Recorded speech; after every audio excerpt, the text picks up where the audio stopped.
Goedenavond en welkom. Het nieuws in Zeeland van deze zondag de 25e augustus.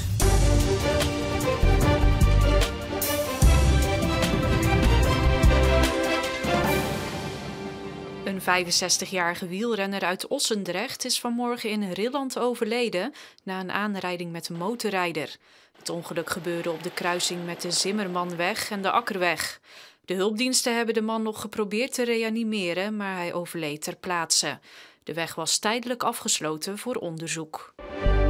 Het heeft jaren geduurd, maar nu ligt het eeuwenoude haventje van Strijenham er weer stralend bij. En dat is bijzonder, want zo langzamerhand zijn er veel getijden haventjes uit Zeeland verdwenen. Het was eigenlijk tijd om de boel te sluiten, want het was allemaal rot. Het was gewoon over en op. Niemand bekommerde zich om dit historisch belangrijke haventje tot de leden van de watersportvereniging Strijenham zich inzetten voor de restauratie. We hebben overal moeten schrapen en we hadden gelukkig zelf al jaren gespaard om een beetje buffer te hebben.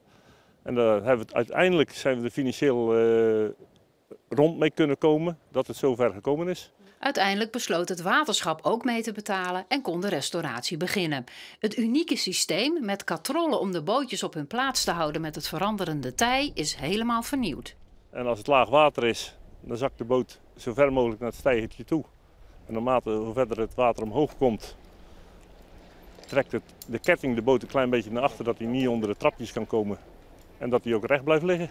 In Strijenham zijn ze trots op hun nieuwe oude haventje. Heel bijzonder, want als het niet gelukt had dit jaar, dan had het waarschijnlijk afgebroken geweest. En het is uiteindelijk het laatste haventje in de Oosterschelde dat nog op deze manier bestaat.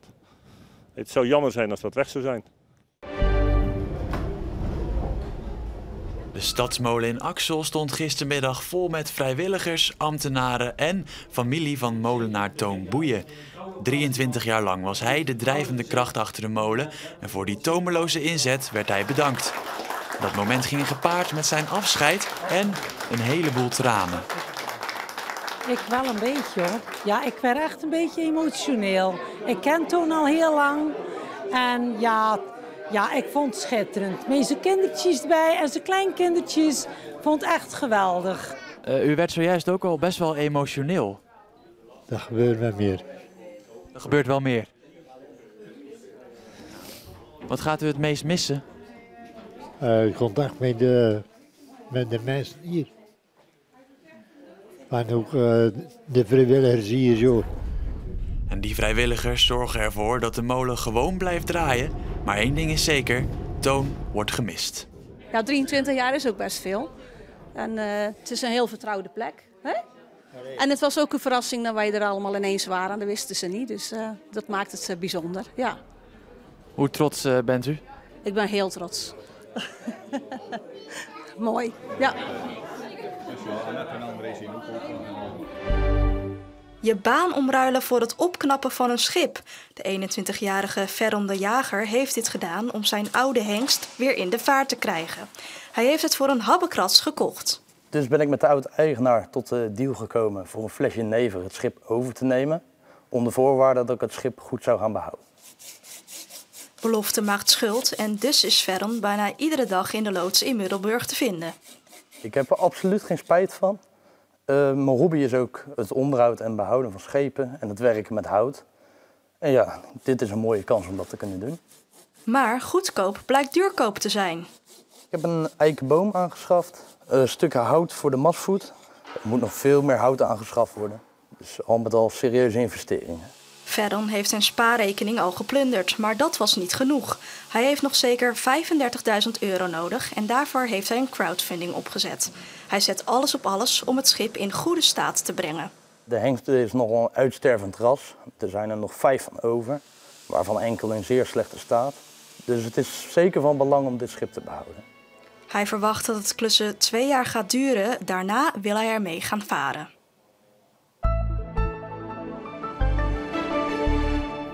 Na de plaatselijke zware buien van gisteren met lokaal veel regen en op het einde toch ook nog een mooie regenboog, was de warme lucht vandaag verdreven en moesten we doen met temperaturen zo tussen de 19 en 21 graden.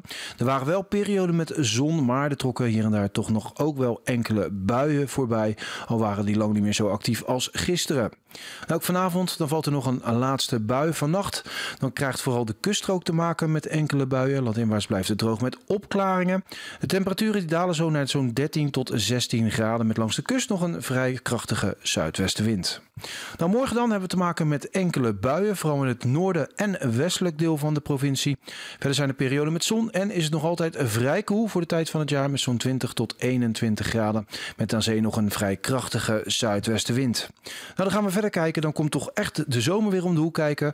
Dinsdag en woensdag zijn dagen met volop zonneschijn. Dinsdag wordt het 25 graden. Woensdag kan het hier en daar wel 28 graden worden. Vanaf donderdag dan keert de bewolking weer terug en gaan de temperaturen weer langzaamaan iets omlaag. En met dit korte weerbericht zijn we aan het einde gekomen van deze Zeeland Nu. Meer nieuws uit Zeeland op onze app en op onze site.